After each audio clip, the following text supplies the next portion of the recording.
नमस्कार, मैं हूँ राजेश श्रीवास्तव। जैसा कि आप सब जानते हैं, इस समय जो समय चल रहा है वो पितृपक्ष का काल है और कहा जाता है कि इन पितृपक्षों में हमारे माता-पिता ही हमारे भगवान हैं।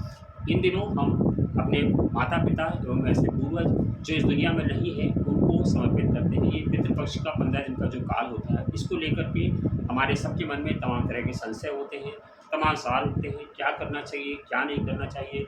इसको लेकर के तमाम किंवदंतियाँ हैं, तमाम भ्रम हैं, तमाम आचार विचार हैं, जिसको लेकर के लोग एक दूसरे को प्रदान करते हैं। लेकिन सबके मन में ये संशय बना रहता है कि आखिर हम क्या करें और क्या ना करें? किस तरह से अपने जो हमारे मृत परिवार के साथी हैं, उनको किस तरह से श्रद्धांजलि अर्पित करें, पूजा करनी चाहिए, नहीं करनी चाहिए? इन सारे तमाम सवालों का आज हम हल लेकर के आए हैं। हमारे साथ हैं गायत्री परिवार लखनऊ के वरिष्ठ साथी उमानंद शर्मा। आज हम इनसे पितृपक्ष की एक-एक बारीकियों को समझेंगे और उम्मीद है कि जब आप इस पूरे वीडियो को देख लेंगे, तो आपके पितृपक्ष को चलते सारे भ्रम दूर हो सकेंगे। आचार्य जी नमस्कार। अच्छा, क्या हाल-चाल है? ठीक है? मैं बिल्कुल ठीक हूँ। जी। सर, ये पितृपक्ष जो शुरू हो गया है और कह रहे हैं 3-4 दिन हो चुका है पितृपक्ष शुरू हुए। हाँ, तो इस पितृपक्ष को में सबसे पहली बात तो पितृपक्ष को किस तरह से देखना चाहिए? क्या चीज़ें इसमें होनी चाहिए, क्या नहीं होनी चाहिए? मैं आपसे जानना चाहता हूँ क्योंकि आप इस चीज़ों से जुड़े हुए हैं और आपको संपूर्ण ज्ञान है। तो इसमें क्या करना चाहिए? पितृपक्ष एक ऐसा पर्व है जिनका डिवोशन हमारे सृजन निर्माण में लगा, हमारे पूर्वजों का, उनके चरणों में हम श्रद्धा अर्पित करते हैं। ईश्वर से उनकी आत्मा उन्नति के लिए ईश्वर से एक एक माध्यम प्रार्थना करते हैं। इसलिए का पितृपक्ष में ईश्वरीय सत्ता से प्रार्थना करने में उनका आशीर्वाद मिलता है, जीवन सुखी संपन्न रहता है पूर्वजों की कृपा से। इस पर गायत्री परिवार के संस्थापक पंडित श्री राम शर्मा आचार्य ने वैश्य जीवन काल में 3200 पुस्तक लिखी है, 12 पुस्तक साइंटिफिक लिखी। इस विषय पर मैं उस पुस्तक को दिखा के आपको स्पष्ट करना चाहता हूँ कुछ प्रमाण। पहला तो ऋषि ने कहा, अपने आप को जाने, इस धरती में आप कौन हैं, कहाँ से आए, क्या करना है। पहली पुस्तक है मैं क्या हूँ। प्रत्येक व्यक्ति नर नारी को जानना चाहिए, हम कौन हैं, कहाँ से आए हैं, क्या करना है और कहाँ जाना। दूसरी पुस्तक है इस धरती में जो कर्म करते हैं उसको कहना कर्मण गति, उसका परिणाम हमारे जीवन त्यागने के बाद कैसे भोगना पड़ता है। उसने स्पष्ट किया कर्मों की गति गहरी होती है, इससे बच पाना संभव नहीं। राजा दशरथ, रामकृष्ण परमहंस जैसे लोग भी कर्मों से बच नहीं पाए थे, इसलिए कर्मों को संभलने के लिए इस पुस्तक को ऋषि ने गाइड किया। तीसरी पुस्तक है मरने के बाद हमारा क्या होता, हम कहाँ जाते हैं, क्या करते हैं, क्या स्थिति। इसलिए इसको सर्टिफिकेट दिया ताकि कहीं हम भ्रमित न हो। आचार्य ऋषि का लिखा पुस्तक मरने के बाद हमारा क्या होगा। चौथी पुस्तक है जो कि आपके सामने पितृपक्ष में पुस्तक है। पितरों को श्रद्धा दें, वे शक्ति देंगे, श्रद्धा देंगे, शक्ति देंगे। पूर्वजों की स्थिति हमसे आपसे 1000 गुना ताकतवर होती, सूक्ष्म शरीरदार में रहते, उनकी ताकत हमसे 1000 गुना ताकत होती। श्रद्धा देने पर ही उनका आशीर्वाद संभव। इस पुस्तक इसका प्रमाण है, पितरों को श्रद्धा दें, वे शक्ति देंगे। एक पुस्तक और इसी के लिए, पितर हमारे अदृश्य सहायक हैं, अदृश्य पर रह के हमारी पूरी मदद करते हैं। जानने की जिज्ञासा हो, इसको पढ़ के समाधान किया जा सकता है। सारी पुस्तक साइंटिफिक है और पढ़ा जा सकता, समझा जा सकता, मनन किया जा सकता। और अब अगली पुस्तक है जीवन मृत्यु क्या है, मरने के बाद हमारी क्या स्थिति होगी, इसको जाना जा सकता। और स्वर्ग में जो भी हम कर्म करते हैं, स्वर्ग में हमको कैसे अवेल करना पड़ता, इस पुस्तक ऋषि ने प्रमाण दिया है कि हम जीवन को कर्मों को इस प्रकार भोग सकें। स्वर्ग नरक क्या है, मरने के बाद इसकी क्या स्थिति होगी, इसको जाना जा सकता, संशय की गुंजाइश नहीं है। और साइंटिफिक युग है, मरणोत्तर जीवन, तो उसकी सच्चाई, इसको पढ़ के जाना जा सकता। मरने के बाद हमारी क्या स्थिति होगी, हम कहाँ होंगे, कैसे होंगे, इसको पढ़ के जाना जा सकता, संशय की कोई गुंजाइश नहीं है। दोबारा जन्म होगा, ऋषि ने माना, कर्मों को भोगने के बाद धरती में हम पुनः जन्म लेंगे। ऋषि ने पुस्तक लिखा पुनर्जन्म ध्रुव सत्य है, इसको नकारा नहीं जा सकता। और में लिखा पूर्वज हमारे जब नाराज होते हैं, आप उनके धन का उपयोग करते हैं, जो संपत्ति छोड़ी उसका उपयोग करते हैं, उनके प्रति श्रद्धा नहीं रहती है, वो नाराज होते हैं। इनका बिगड़ा हुआ रूप है, पूर्वज हमसे नाराज होते हैं। ये पुस्तक है भूत कैसे होते क्या करते हैं, पूर्व बिगड़ा रूप है। इसका सामना करने पर परिवार कहता कि साहब हमारा परिवार दुखी है, पितृदोष ठीक कराना। इस प्रकार लोग हमारे पास आते हैं, मैं उनको सलाह देता हूँ, पूर्वज आपसे दुखी हैं, उनके प्रति सम्मान का भाव रखें। इसको पढ़ के समझा जा सकता पूर्वज नाराज होते हैं तो हमारी स्थिति क्या होती है। और इसमें बहुत से धन बर्बाद होता, मृत्यु भोज में हजारों रुपया बर्बाद होता है। ऋषि ने को नकारा, इसकी आवश्यकता नहीं। पूर्व में दान करना हो तो ज्ञान दान करें, सबसे बड़ा सर्वोच्च दान ज्ञान दान है। मृत्यु भोज की आवश्यकता नहीं, इस वस्तु के हजारों रुपया बचाया जा सकता, ये पैसा किसी सार्थक काम में लगाया जा सकता। और जीते जी मृत्यु को याद रखे, जीवन जी मरना तो है, मरने को मृत्यु को याद कर जिए। मरना तो है और मृत्यु को याद रखे। जब आदमी जीवन जीता उसका जीवन शानदार होता, सुखमय होता। आचार्य श्री राम शर्मा गायत्री परिवार संस्थापक, इस पूर्वजों के प्रति हमारे गायत्री तीर्थ शाम को नरद्वार में 3 टाइम तर्पण रोज होता। प्रातःकाल 5 बजे, 8 बजे और 2 बजे रोज होता। 365 दिन दर्शन का महत्वपूर्ण क्रिया, क्योंकि आज पूर्वजों के प्रति हमारे मन में भाव दूसरे तरह से आ गए। हम मरने के बाद ईश्वर से प्रार्थना करने की बात कम करते हैं, शुद्धि अशुद्धि की बात करके घर शुद्ध करने लगते हैं। एक दुखदाई है, मरने के बाद आत्मा कभी मरती नहीं, अमर है, अजर है, वो ताकतवर है। हम उनको श्रद्धा देके उनकी आशीर्वाद के पात्र बच सकते हैं। शुद्धि अशुद्धि के कारण उनका अपमान करने पर उनका क्रोध का सामना आपको करना पड़ेगा। जो क्रोध में विपरीत, हमारे पास एक दो ऐसे एग्जाम्पल हैं, कभी भेंट होगी तो उसके बारे में जानकारी देंगे। पूर्व नाराज होते तो क्या स्थिति होती, मैंने उसका समस्या का समाधान बताया है। इसलिए जीवन मृत्यु को जाने, पूर्वज की ताकत को जाने, इस पर्व को अति महत्वपूर्ण पर्व है। इस पर्व में 3 ताकत हमको मिल सकती है। ईश्वरी कृपा मिल सकती, ऋषियों का आशीर्वाद मिल सकता, पूर्वजों का आशीर्वाद मिलता। इसमें हमें विधिवत पिंड तर्पण करके, यज्ञ के पिंड तर्पण करके पूर्वजों को श्रद्धा अर्पित करें। यज्ञ करके आहुति डाल के मृत्यु का दत्त एम को आहुति देकर पूर्वजों की आत्मा में प्रार्थना करें। आपके लिए हित कर रहेगा, उनके लिए हित करेगा, समाज को ठीक संदेश जाएगा। पूर्वज प्रति क्या भाव करना चाहिए। ये पिंड तर्पण एक विधिवत क्रिया है, लगभग 2 घंटे चलता। इसको एकदम से केवल बहुत से लोग जल तिल डाल के तुलसी के पास डालते उसके प्रति उसको तर्पण है, विधिवत तर्पण होगा।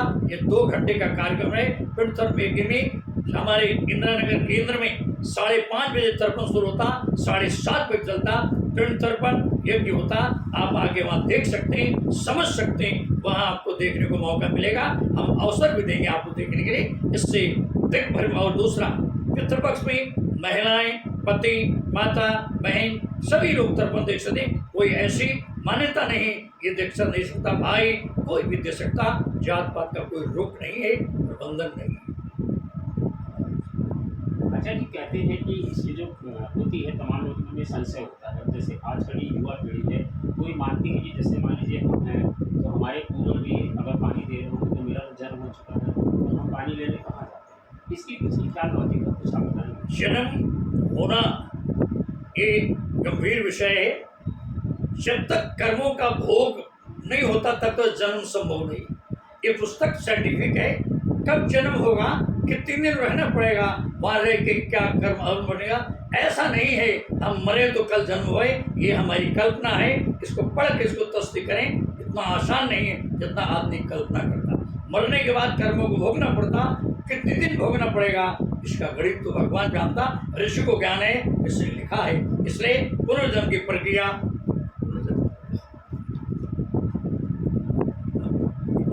पुनर्जन्म की प्रक्रिया जाने, इतनी आसानी से तुरंत जन्म होने की बात नहीं। ये सालों की प्रक्रिया, सालों की प्रक्रिया। कर्मों को भोगने के बाद ही जन्म मिलता है। और सृष्टि का नियम है, धरती में कर्म करने के लिए आते हैं और मरने के बाद भोगना पड़ता। इस सत्य को नकारा नहीं जा सकता।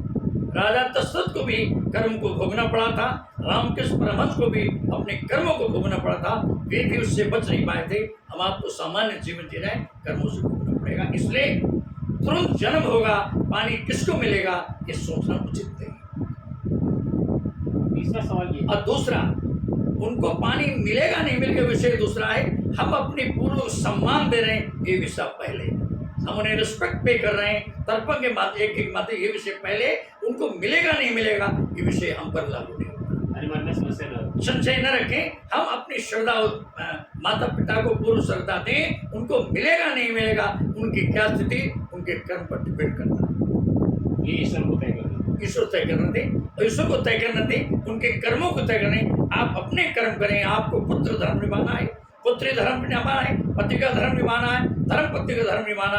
आप अपना धर्म निभाइए, उनको क्या मिलेगा नहीं मिलेगा कहाँ पहुंचेंगे कि उनके कर्म पर डिपेंड करता ईश्वर पर डिपेंड करता। ये कोई जरूरी नहीं पुत्री दे, कोई भी दे सकता। कोई भी दे सकते, पुत्री दे सकती है, क्योंकि पिता को पुत्र पुत्री पालने के लिए दोनों की थाली अलग लगती, दोनों के फीस लगते हैं, दोनों के कपड़े लगते हैं, दोनों ऋणी हैं, दोनों को देना चाहिए।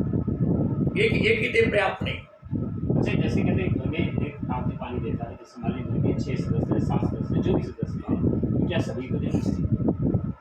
देना तो सबको चाहिए, और तो सब नहीं तो एक व्यक्ति तर्पण दे, बाकी सब लोग एक एक करके भगवान से प्रार्थना करें, ये हो सकता। तर्पण के बाद एक ही अनिवार्य है, एक ही में विशेष आहुति प्रति मृत्यु का जो प्रेम से आहुति डाल के प्रार्थना की जाती है, आत्मोन्नति के लिए परिवार लोग आहुति डाल के भगवान से प्रार्थना करें, ये हो सकता। अच्छा जी, एक सवाल और है कि कहते हैं कि इस दौरान ईश्वर की पूजा नहीं करनी चाहिए, मतलब कोई शुभ काम नहीं करना चाहिए, भगवान जी लोग पूजा पाठ भी बंद हो जाता है, कि ऐसा नहीं है कि इस दौरान नहीं करना चाहिए। ये मान्यता उतना शानदार नहीं है। ये अवसर ऐसा है, इसमें हमें 3 ताकत मिलती है। अन्य अवसरों में ईश्वर के ऋषि के आशीर्वाद था, इस अवसर में पूर्वज का आशीर्वाद पा सकते हैं। इस विधि धार्मिक कार्य करने में कोई नुकसान नहीं है। पूर्वज कभी आपका हित नहीं कर सकते जब तक आप उनका सम्मान कर रहे हैं। उनका अपमान करेंगे, उनके प्रति श्रद्धा नहीं रखेंगे, उनके धन को इस्तेमाल करेंगे, बंगले में रहेंगे, तो उनका क्रोध का सामना करना पड़ता, अन्यथा पूर्वज कभी किसी का नुकसान नहीं हो सकता। और इस धार्मिक कार्य में कोई वर्जित नहीं है, और एक तो किया ही जाता। हमारे यहाँ रोज एक ही होता, 16 दिन, 29 तारीख शुरू हुआ, 14 को चलेगा, रोज एक ही हो रहा। लोग आहुति डाल रहे हैं, पूर्व प्रार्थना कर रहे हैं, लोग कल्याण की प्रार्थना कर रहे हैं, इससे नुकसान के अंदेशा बिल्कुल नहीं। ये भ्रम नहीं रहना चाहिए, शुभ अशुभ की कोई बात ही नहीं। ये तो पर्व है, जैसे नवरात्रि का पर्व होता साधना का, ये पर्व है 16 दिन का, पूर्वजों के आशीर्वाद लेने का पर्व है। इस पर्व को शुद्ध अशुद्ध में माना नहीं जा सकता। अच्छा जी, तमाम सारे सवाल हैं पितृपक्ष को लेकर के, जिन लोग कहते हैं कि ये करना चाहिए, लोग कहते नहीं करना चाहिए। आपने बताया कि इस चीज़ को करना चाहिए, ये पूर्वजों की कृपा पाने का ये अवसर होता है। इसमें जो भ्रांतियाँ हैं लोगों को लेकर के कि 1 साल बाद नहीं करना चाहिए, 2 साल बाद नहीं करना चाहिए, या फिर जो है जब हम लोग मोक्ष की कामना कर लेते हैं वहाँ पर गया में जा करके, तो उसके बाद ये सब चीज़ें बंद कर देनी चाहिए, क्या? ये ऐसा विषय है, जब तक आपका शरीर चल रहा है आप अपने पूर्व रिस्पेक्ट दें। ये मान्यता भी उतना सफल नहीं है कि गया जाके दोबारा नहीं दे पाए। आप वो जाना चाहते हैं जो दोबारा करने ही नहीं चाहते, ऐसे लोग जाते हैं। वरना जीवन भर श्रद्धा देते। मेरी 71 साल की आयु है, मैं हर वर्ष माता पिता को तर्पण देता हूँ, यज्ञ करता हूँ। मैं स्वस्थ हूँ, स्वच्छ हूँ, आपके सामने हूँ, इसलिए इनमें भी कोई दम नहीं है। आपको देना चाहिए, हर वर्ष देना चाहिए, यज्ञ करना चाहिए, और उनसे आशीर्वाद लेने का इससे बड़ा अवसर दूसरा नहीं हो सकता। पितृपक्ष पूर्वजों का आशीर्वाद लेने का पर्व है, इस पर्व को हंस के स्वीकार करना चाहिए। ये लोग कहते हैं जो भारी दिन होते हैं, क्या ये अच्छे दिन नहीं माने जाते? मैं और आपको आज एक एग्जाम्पल देता हूँ। लखनऊ जल निगम के जनरल मैनेजर M.K. निरंजन, इनके घर में मैं 10 साल पहले हवन कराने गया। मंदिर में मैंने देखा दादा दादी, माता पिता और ससुर की तस्वीर लगी, और माला पहना हुआ भगवान की तस्वीर लगी। मैंने पूछा ये क्या है? बोला ये आचार्य श्री राम शर्मा के साहित्य में मैंने पढ़ा, भगवान तो मेरे घर ही में, हम परेशान हो रहे हैं, इसलिए इस रूप में देखने वाले और ज़्यादा बेहतर होते हैं हमारे पूर्वज। हम आचार्य श्री राम शर्मा ने माता पिता को ईश्वर के समकक्ष दर्जा दिया।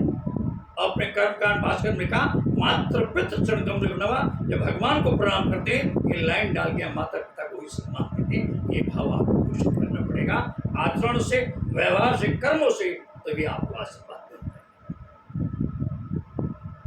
पितृपक्ष के बारे में और कोई ऐसी बात जो करना चाहिए? बस हम यही सलाह दे सकते हैं,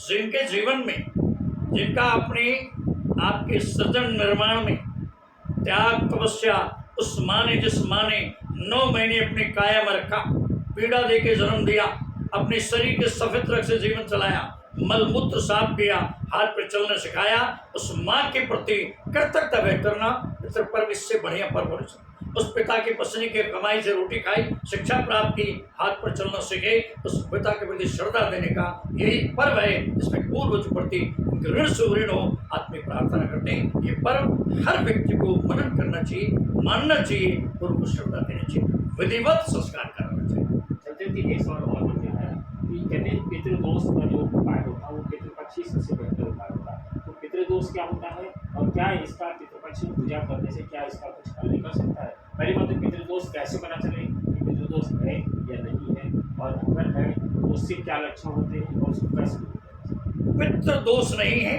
पूर्वज हमसे नाराज होते हैं, पूर्वज हमसे नाराज होते हैं हमारे द्वारा किए गए अपमान से। ये उनका बिगड़ा रूप है। इसका मेरे हाथ में पुस्तक है, भूत कैसे क्या होते हैं रसन का, ये हमारे पूर्वजों का नाराजी का स्वरूप है। उसको इस रूप में देखा जाना चाहिए। जिसके मन में संशय हो इस पुस्तक को पढ़ें, पितृदोष की पिक्चर क्लियर हो जाएगी। पूर्वज हमारे नाराज होते हैं, हम दुखी होते हैं, तो हम पितृदोष को घूमते हैं, उसकी अवसर दें। पूर्वज का सम्मान मिलने पर कभी पितृदोष की आवश्यकता पड़ेगी नहीं, होती है, तो हमको संभालते हैं, क्योंकि पूर्वज हमसे 1000 गुना ताकतवर हैं, ऐसा ऋषि ने लिखा। इसलिए ताकतवर आदमी तो आप सम्मान करें, नुकसान नहीं हो सकता। वैसे भी पूर्वज अपने परिवार को नुकसान नहीं पहुंचाते। जब बिल्कुल आपके द्वारा इग्नोर किया जाए, उनको सम्मान न दिया जाए, उनकी संपदा प्रयोग करें, तो नाराजगी उनके मन में आ सकती। उसका रूप है, प्रमाण है, इसमें संशय की गुंजाइश नहीं। तो पुस्तकें कहाँ मिल सकती है लोगों को, कोई लेना चाहे? गायत्री परिवार के केंद्र में पुस्तक उपलब्ध हैं। शांतकुंज हमारे गायत्री पर प्रधान के शांतकुंज में उपलब्ध हैं। गायत्री तपोवन में उत्तराम में उपलब्ध है। लखनऊ में कुर्सी रोड शक्तिपीठ में, इंदिरा नगर गायत्री ज्ञान मंदिर में, गोमती नगर शक्तिपीठ में, दुगामा शक्तिपीठ में, राजाजीपुरम शक्तिपीठ में, आलमबाग शक्तिपीठ में ये साहित्य उपलब्ध है। बाजार में नहीं है, इन साइट में जाके कहना पड़ेगा जीवन मृत्यु का पैकेट नहीं, 12 पुस्तक सेट है, सर्टिफिकेट है, बहुत कम लागत में। इसको विधिवत जानने के लिए जिसके मन में जिज्ञासा हो, जिसके मन में भ्रांति हो, इन पुस्तकों को ठीक से पढ़ना चाहिए, सारी भ्रांति दूर हो जाएंगी, जिज्ञासा पूरी हो जाएगी। परिवार के मानव शर्मा जी ने जिन्होंने आपको सारी बातें बताई, हमें उम्मीद है कि आपने इसको बेहतर ढंग से सुना होगा, समझा होगा, और उम्मीद है जब आप इसको सफल ढंग से प्रयोग करेंगे तो निश्चित रूप से आपके जीवन पर और आपके परिवार पर पितृदोष का कोई साया नहीं होगा, और बल्कि आपके पूर्वजों की, आपके ऐसे परिवार के साथी जो इस दुनिया में नहीं है, उनको आपकी कृपा प्राप्त होगी। धन्यवाद, शुक्रिया।